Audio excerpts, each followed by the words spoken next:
नमस्कार प्रिय विद्यार्थियों, प्रिय साथियों। देखिएगा, हम लोग साइंस के क्लास के अंदर पढ़ रहे थे और साइंस के अंदर हम जो है कोशिका पढ़ रहे थे। पिछली क्लास में कोशिका कंप्लीट की थी। आज की क्लास में हम लोग उत्तक पढ़ेंगे और उत्तकों के बारे में आज की क्लास में हम जानकारी प्राप्त करेंगे वैसे। ठीक है, तो आज की क्लास में उत्तक पढ़ेंगे। सबसे पहले उत्तकों की अगर अपन बात करें तो उत्तक दो प्रकार के होते हैं। बेटा, कितने प्रकार के होते हैं? दो प्रकार के। कौन कौन से होते हैं? तो आपका पहला जो होता है, एक होता है आपका पादप और एक होता है जंतु। आज की क्लास में हम पढ़ने वाले हैं जंतु उत्तक के बारे में। ठीक है, पादप और जंतु उत्तक दो प्रकार के होते हैं। इन दोनों के बारे में वैसे आप लोगों को सामान्य जानकारी देनी चाहिए, लेकिन हमारे जो सिलेबस है, यूपीएससी का जो सिलेबस है, उसमें सामान्य साइंस में लिखा गया है और सामान्य साइंस के अंतर्गत जो है पादप ना आकर जंतु विज्ञान का ही अगर हम अध्ययन करेंगे और अच्छे से अगर अध्ययन करेंगे तो अच्छे बेहतरीन नंबर ला सकते हैं। अगर पादप यानी कि वनस्पति का अगर हम, जिसको आप लोग कहते हैं बोटनी, अगर हम उसका अध्ययन करने लगेंगे तो फिर शायद दिक्कत हो सकती है, क्योंकि फिर सिलेबस का विस्तार ज्यादा हो जाएगा और इतना ज्यादा पढ़ने की आपको जरूरत नहीं है। सामान्य के अंदर तो आज की क्लास में हम सबसे पहले सीधे सीधे बात करेंगे उत्तक के बारे में कि उत्तक क्या होता है। जिस प्रकार से मैंने आपको पिछली क्लास में बताया था कि हम अगली क्लास में बात करेंगे जंतु उत्तक के बारे में। किसके बारे में? यानी कि एनिमल उत्तक के बारे में हम अगली क्लास में बात करने वाले थे। उसके बारे में मैंने आपको टॉपिक डलवाया था। ठीक है, चलिएगा, तो आज की क्लास में हम अब शुरुआत करते हैं। तो देखिएगा, यानी कि जंतु उत्तक किसको कहते हैं, पहले इस चीज को समझना है। कोशिकाओं के अंदर जो वसा का जो समूह होता है, जिसका कार्य और संरचना यानी कि जिसकी रचना, उसको उत्तक कहते हैं। यानी कि कोशिकाओं के अंदर जो वसा का जो समूह होता है, जिसके कार्य एवं रचना जो होती है, उसे ही क्या कहते हैं हम लोग? उत्तक कहते हैं। अब उत्तक क्या होता है साहब, देखो समझो इसको। यानी कि उत्तक जिस प्रकार से जंतु उत्तक की हम बात कर रहे हैं, जैसे मानव की हम बात कर लेते हैं, मानव के अंदर भी उत्तक पाए जाते हैं। मानव तो देखिएगा, जिस प्रकार से हमारी चमड़ी है, ये हमारी चमड़ी है, इसके नीचे जो है कोशिकाएं हैं, छोटी छोटी कोशिकाएं हैं, जालनुमा कोशिकाएं हैं। कभी मैं आपको जो है एक डिजिटल ढांचा जो है आपको दिखाऊंगा, मैं अगले क्लास में हम अध्ययन करेंगे तब मैं आपको दिखाऊंगा। तो उस समय यानी कि वो जो चीजें हैं वो कोशिकाएं हैं। कोशिकाओं के बीच में यानी कि वसा, कोशिकाओं के मध्य जो वसा का जो समूह होता है, वसा का समूह यानी कि चमड़ी के नीचे एक जो परत होती है, उसी को हम क्या कहते हैं? उसी को हम उत्तक कहते हैं। और इसका कार्य होता है, ये संरचना नुमा होता है। जिस प्रकार से हमारे शरीर की आकृति होती है, ये उसी प्रकार से शरीर की चमड़ी के नीचे कोशिकाओं के ऊपर यानी कि मध्य के भाग में जो रहता है, यानी कि वसा, जिसको आप लोग कहते हैं, यानी कि वसा जो जम जाता है। अगर आप लोगों को मैं सीधा सीधा कहूं कि आप लोग कई बार देखते होंगे कि किसी व्यक्ति का वजन ज्यादा हो जाता है, किसी व्यक्ति का पेट का बाहर जो है ज्यादा बाहर निकल आता है, जिस प्रकार से मेरा निकला हुआ है। तो इस प्रकार से जो ये होता है, ये किसके कारण होता है? तो ये वसा के कारण ही होता है, क्योंकि वसा जो प्रोटीन जो होता है, वसा प्रोटीन जो है बाहर चमड़ी के ऊपर, चमड़ी के अंदर जो है यानी कि पदार्थ नुमा या एक परत नुमा जम जाता है। और इसी कारण से जो है मानव शरीर की जो चमड़ी होती है, उस व्यक्ति को जो है पसीना कम आता है, घबराहट ज्यादा होने लगती है, वो शरीर से काफी अस्पष्ट दिखता है, लेकिन वो उसकी चमड़ी के नीचे क्या होती है? वसा जमी हुई होती है। ठीक है, तो इस प्रकार से तो एनिमल्स के अंदर भी यही होता है। चलिएगा आगे चलते हैं। जंतुओं के शरीर में पाए जाने वाले उत्तक के 4 श्रेणियों में बांटा गया है। अब 4 श्रेणियां कौन कौन सी है, ये पहली श्रेणी देख लीजिए। पहली आपकी श्रेणी है जिसके अंदर देखिएगा, अगर हम पहली श्रेणी की बात करें,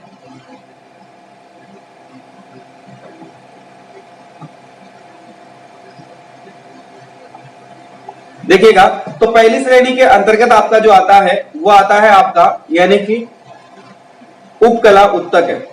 पहला क्या है? उपकला उत्तक है आपका। दूसरा आपका होता है जिसको संयोजी उत्तक बोलते हैं, और तीसरा हमारा जो होता है वो पेशी उत्तक होता है, और चौथा जो है तंत्रिका उत्तक होता है। क्या होता है? तंत्रिका उत्तक। यानी कि कितने उत्तक हो गए? 4 उत्तक हो गए।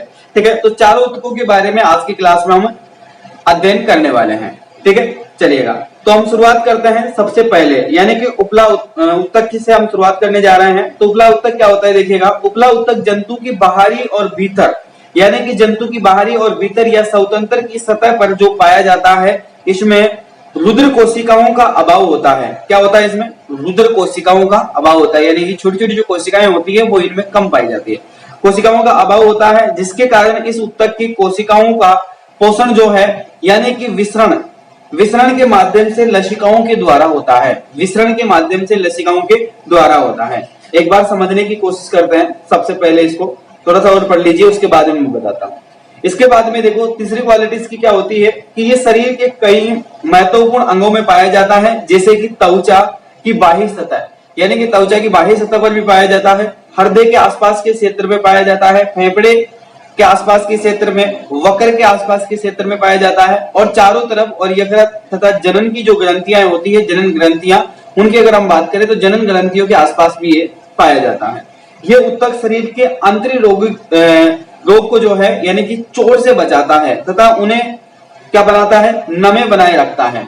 नमे बनाए रखना और उसको किससे बचाता है, चोट से बचाता है। अब इस चीज को समझते हैं एक बार, यानी कि इस उत्तक का वर्क तो ये हो गया। अब देखो आप लोगों ने कभी कभार सुना होगा, चलो इस चीज को पहले समझ लेते हैं। तो देखिएगा इस प्रकार की संरचना होती है उत्तक की, ठीक है, इस प्रकार की संरचना होती है, जिस प्रकार से मैंने आपको बताया इसमें कि इस प्रकार की संरचना होती है।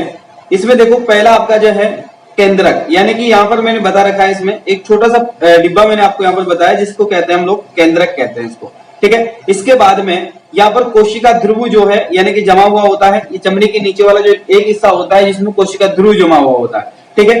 तो इस प्रकार की इसकी संरचनाएं होती है। चलिएगा अगले चित्र में इसको बहुत अच्छे से समझने की कोशिश करते हैं हम लोग। देखो यह है, यह आपका उत्तक की एक संरचना है और एक ये ढांचा है उत्तक का, यानी कि ये आपकी एक चमड़ी है, जो ये चमड़ी जो इससे जो ये ढका हुआ है, इसको काटकर यानी कि चमड़ी का हिस्सा है उसको काटकर यानी कि चमड़ी को हमने हटा दिया है। और अब हम इसको समझते हैं कि ये क्या होता है। देखो तो ये इस प्रकार से, इसके अंदर कई प्रकार की झिल्लियां पाई जाती है, जिसको देखिएगा एक झिल्ली होती है, इसको आंतरिक झिल्ली भी हम लोग कहते हैं, ठीक है। एक होती है बाहरी झिल्ली, जो बाहरी यानी कि त्वचा के बाहरी जो हिस्सा होता है उसको बाहरी झिल्ली कहेंगे। आंतरिक झिल्ली वो होती है जो कि त्वचा के अंदर प्रोटीन से पहले जो एक सफेद सी एक छोटी सी बारीक सी एक फॉलिकिन के नुमा एक प्लास्टिक नुमा एक परत जमी हुई होती है, ठीक है, उसको कहते हैं। इसके बाद में देखो बाहरी वेशम होता है इसके अंदर।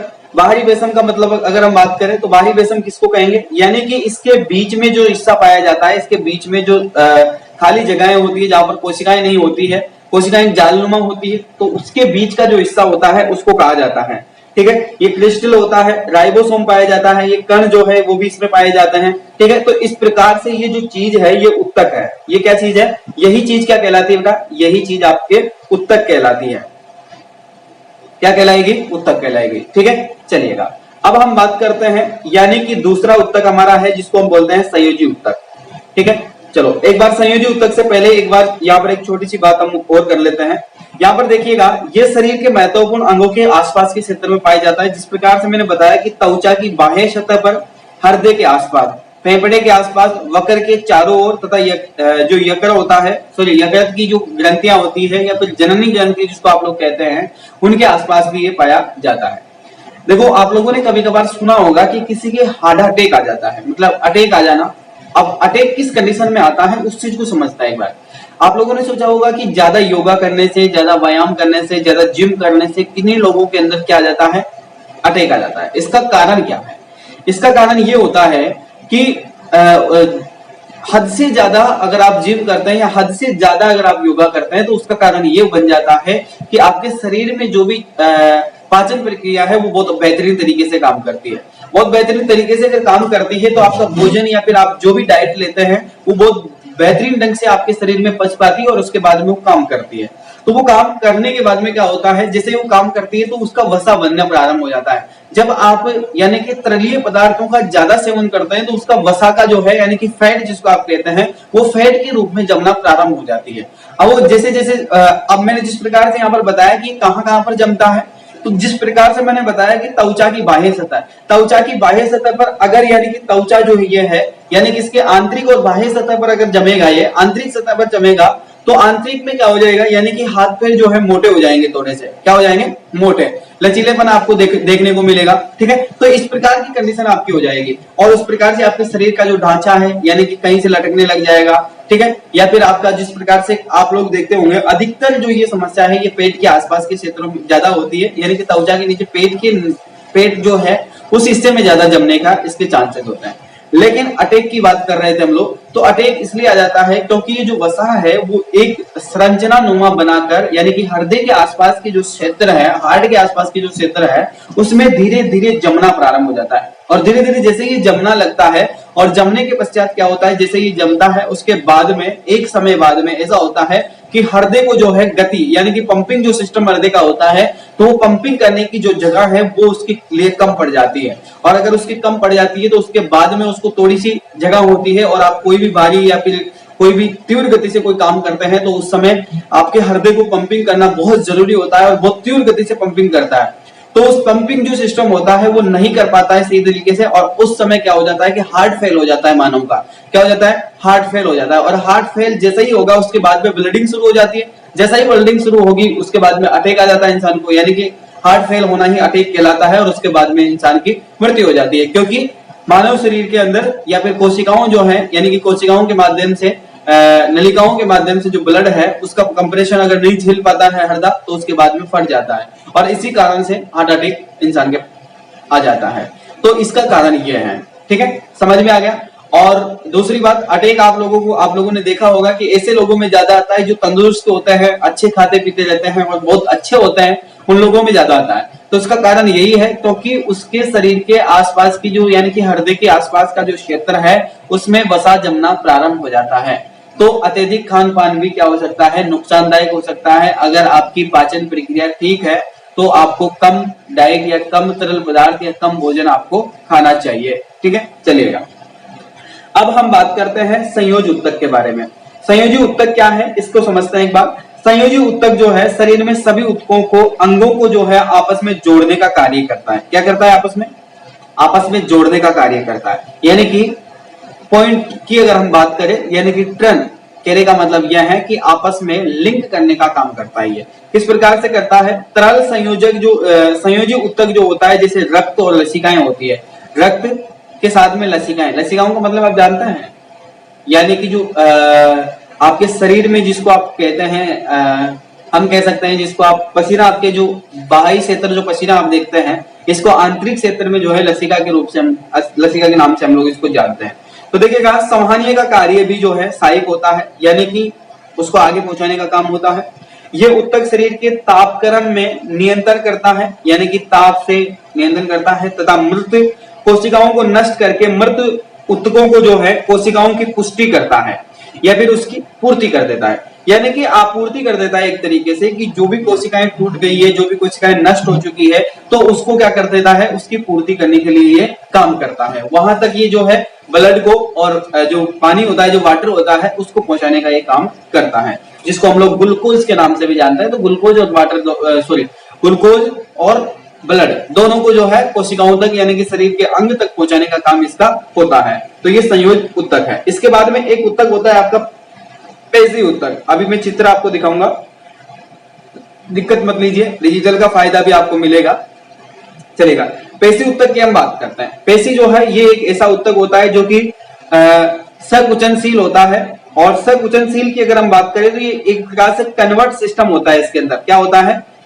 कन्वर्ट सिस्टम, यानी कि ये छोटा भी हो जाता है, बड़ा भी हो जाता है, तो ये समय के अनुसार काम करता है। तो इसको देखिएगा, शरीर की सभी जो पेशियां होती है उससे उत्तक जो है उससे मिलकर बना हुआ उत्तक होता है। ये शरीर की सभी मांसपेशियां जो है हमारी, यानी कि शरीर में हड्डी भी होती है, मांसपेशियां भी होती है, तो उन सबसे मिलकर जो है पेशी उत्तक का निर्माण होता है। ठीक है, पेशी उत्तक जो है सामान्य रूप से 3 प्रकार का होता है। इसके अंदर एक है आरेखित और एक है रेखित, और तीसरे नंबर का जो है वो आपका हृदय पेशी होता है।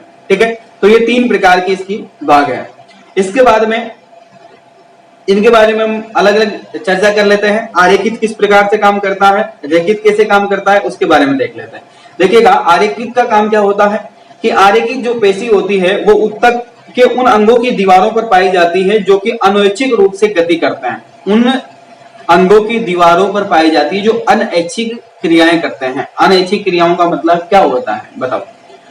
देखिए, आरेखित पेशी जो है किस प्रकार के उत्तकों में पाई जाती है, यानी कि अंगों की दीवारों पर पाए जाते हैं जो कि अनैच्छिक रूप से कार्य करते रहते हैं। अनैच्छिक रूप से कार्य करने का मतलब है कि जिस प्रकार से आपको सोना है, अब सोने से पहले अगर आप जग रहे हैं, अभी मेरे जो है होठ वो भी काम कर रहे हैं, मेरी आंखें वो भी काम कर रही है, ठीक है, और मेरी गर्दन जो है ये भी काम कर रही है, तो इसके जो आसपास का जो क्षेत्र है उसमें पाया जाता है ये। ठीक है, इसके बाद में देखो जिस प्रकार से यहाँ पर और देख लेते हैं। अब एग्जाम्पल में आपको बता देता हूं जैसे, ठीक है, तो ये अंगों की दीवारों पर पाया जाता है। दीवारों का मतलब यानी कि ढांचे, आप शरीर नुमा, जो कि किस प्रकार से कार्य करते हैं, अनैच्छिक रूप से काम करते हैं या गति करते हैं। अब कौन कौन सी चीजें होती है, जैसे आहार नली।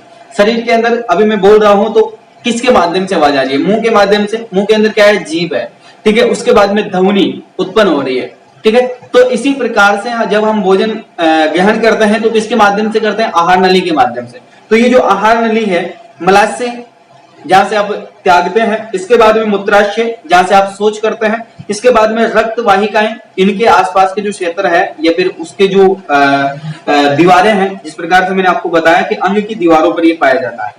आरेखित पेशियों में उन सभी अंगों को जो है गतियों को नियंत्रण करता है, जो कि स्वयं क्या करता है, स्वयं भी गति करता है उसके साथ साथ। जैसे अभी अपन भोजन पचाते हैं, अब देखो जैसे ही मैं कोई भी चीज को जैसे निगलने की कोशिश करूंगा, जैसे मान लीजिए एग्जांपल के रूप में मैं जो है अभी थोड़ा पानी पीता हूं, ठीक है। अब आप देखिएगा यहाँ पर जो है मतलब मेरा जो कंठ है वो गति करना, यानी कि आहार नली जो है वो गति करेगी, ठीक है।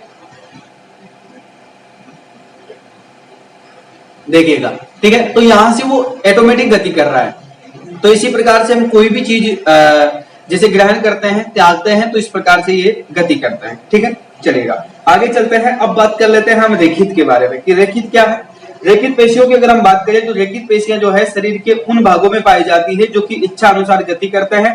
प्राय इन पेशियों में से एक या दोनों सिरे रूपांतरण होके जो है यानी कि टेडन के रूप में अस्थायी रूप से जुड़े हुए होते हैं, ठीक है। वही प्रक्रिया इसके अंदर भी है और वही चीजें इसमें भी है, ठीक है। चलो, इसके बाद में हृदय पेशी क्या होती है, इसके बारे में देख लेते हैं। हृदय पेशियों के बारे में अगर हम बात करें तो हृदय पेशियां जो है केवल हृदय की दीवारों के आसपास के वाले क्षेत्र में पाई जाती है।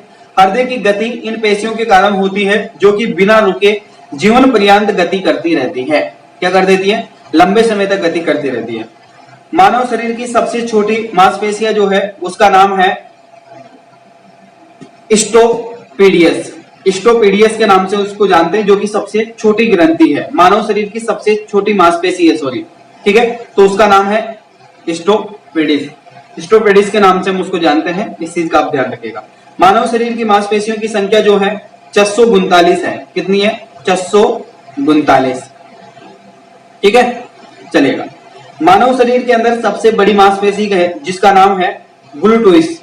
ग्लूटोइस को अगर हम एक नाम और इसका जिसको हम कहते हैं यानी कि मैक्सिसियम, यानी कि अगर हम बात करें तो ये जो मानव शरीर की सबसे बड़ी मांसपेशी जो होती है वो आपकी जो कुला का जो क्षेत्र होता है यानी कि पिच्ची वाला जो आपका हिस्सा है उसकी मांसपेशी होती है, ठीक है। चलिएगा, अब आगे चलते हैं। अब एक बार वो जो आपके उत्तक थे यानी कि तंत्रिका उत्तक, ये सारे उत्तक जो थे, चारों उत्तकों के बारे में देख लेते हैं, ठीक है। तो ये उत्तक थे आपके, ये आपका जो था कन्वर्ट टिश्यूज वाला जो उत्तक था वो ये था। इसके बाद में एपिथेलिया वाला जो उत्तक था वही आपका था। ये मसल वाला यानी कि जिसको क्या कहते हैं हम, तंत्रिका या पेशी उत्तक वाला था, ठीक है। और ये नर्वस जो कि अभी लास्ट में हम लोग इसको पढ़ने जा रहे हैं, ठीक है, तंत्रिका तंत्र वाला। चलिएगा, इसको पढ़ते हैं।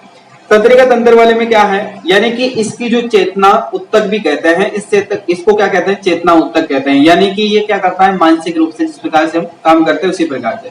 जीवों के तांत्रिक तंत्र इन्हीं उल्काओं को बना हुआ होता है, यानी कि इन सबसे मिलकर बना हुआ होता है। क्या होता है, इसी से मिलकर बना हुआ होता है तंत्रिका तंत्र से। इनमें से दो प्रकार की कोशिकाएं होती है। एक कोशिका होती है जिसको तंत्रिका कोशिका या न्यूरॉन्स हम लोग कहते हैं, और दूसरी होती है जिसको हम न्यूरोगिल्स कहते हैं, सॉरी न्यूरोग्यूल हम कहते हैं, न्यूरोग्यूल्स हम उसको कहते हैं, ठीक है। तो दो प्रकार की होती है। ये उत्तक शरीर में होने वाले सभी अनैच्छिक और ऐच्छिक क्रियाओं को नियंत्रण करते हैं। क्या करते हैं, ये दोनों क्रियाओं को क्या करते हैं, नियंत्रण करते हैं।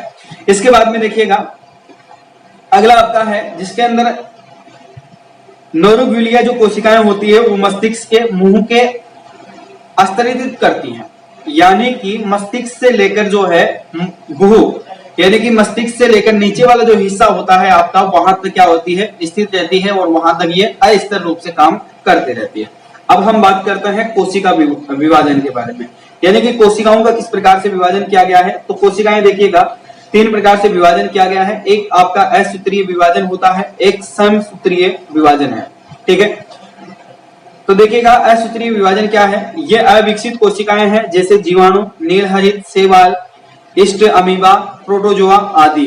ठीक है, इसी प्रकार से समसूत्रीय विभाजन है। ये विभाजन जो है कायिक कोशिकाओं के अंतर्गत होता है, जिसका अलग अलग नामों से जो है उसका विभाजन किया जाता है और अलग अलग नामों से हम उसको जानते हैं। जिस प्रकार से देखिएगा, विभाजनतराल अवस्था होती है, पूर्ण अवस्थाएं होती है, मध्यम अवस्था होती है, अत्यंत अवस्थाएं होती है, अत्यंत व्यस्त अवस्थाएं होती है। ठीक है, कोशिका ध्रुव विभाजन होता है। ठीक है, एक चीज इसमें 2 बार रिपीट कर दी गई है, उसको आप काट लीजिएगा, चलिएगा। अर्धसूत्रीय विभाजन क्या होता है? ये विभाजन केवल जो है लिंग जनन करने वाले जो जीव होते हैं उन्हीं के अंदर पाया जाता है। अर्धसूत्रीय विभाजन जो है किसके अंदर? यानी कि लिंग जनन, यानी कि एक व्यक्ति से मिलकर या फिर 2 जीव मिलकर एक नई जीव का निर्माण करते हैं, तो ये उन्हीं के अंदर पाया जाता है। समसूत्रीय व अर्धसूत्रीय में अंतर होता है। अब दोनों में अंतर क्या क्या होता है ये आप अंतर देख लीजिए एक बार। यानी कि समसूत्रीय और अर्धसूत्रीय में अंतर होता है। ये कायिकी कोशिकाओं में होता है, ये केवल जन्नीय कोशिकाओं के अंदर पाया जाता है। ये विभाजन के एक चरण में संपूर्ण हो जाता है, जबकि ये विभाजन के 2 चरणों में संपूर्ण होता है।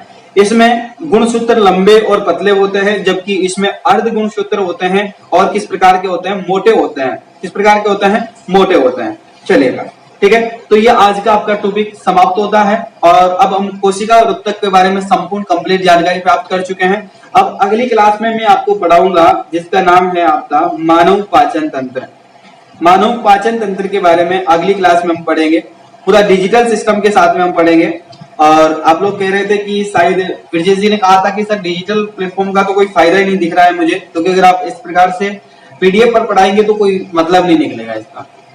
आपकी बात बिल्कुल जायज है, मतलब नहीं निकल रहा है, लेकिन यहाँ पर मान लीजिए आज अगर हम डिजिटल पर नहीं होते तो ये सारी चीजें आप देख पाते हैं। जिस प्रकार से मैं कोई भी चीज अगर आपको समझा पाऊं तो ये चीजें मैं समझा पाता, आपको नहीं समझा पाता।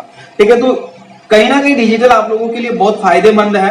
वो अब आपकी सोच भी हो सकती है, सारी चीजें अलग अलग है, लेकिन जितनी कोशिश होगी और जितनी कोशिश मैं कर सकता हूँ वो मैं करने की कोशिश करूंगा। ठीक है, कि मैं डिजिटल का ज्यादा से ज्यादा फायदा और बेनिफिट उठा पाऊं। ठीक है, तो आप बिल्कुल टेंशन मत लीजिए। मानव की पाचन तंत्र के बारे में मैं आपको डिजिटल के माध्यम से इतना गजब तरीके से पढ़ाऊंगा कि आप सोच भी नहीं सकते। ठीक है, तो चलिए आज की क्लास में बस इतना ही काफी है और फिर अगली क्लास में मिलते हैं। तब तक के लिए आप सभी मुझे अनुमति दीजिए। तब तक के लिए जय हिंद, जय भारत, वंदे मातरम।